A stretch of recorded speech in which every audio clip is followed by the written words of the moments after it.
মূর্তি পূজাকারীরা আল্লাহর মধ্যে বান্দার মধ্যে ভায়া মাত্র মনে করার কারণে কাফের হয়ে যায়।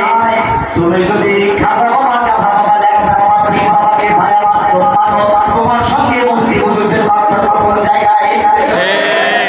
বুঝছেন কিছু? অনেক লোক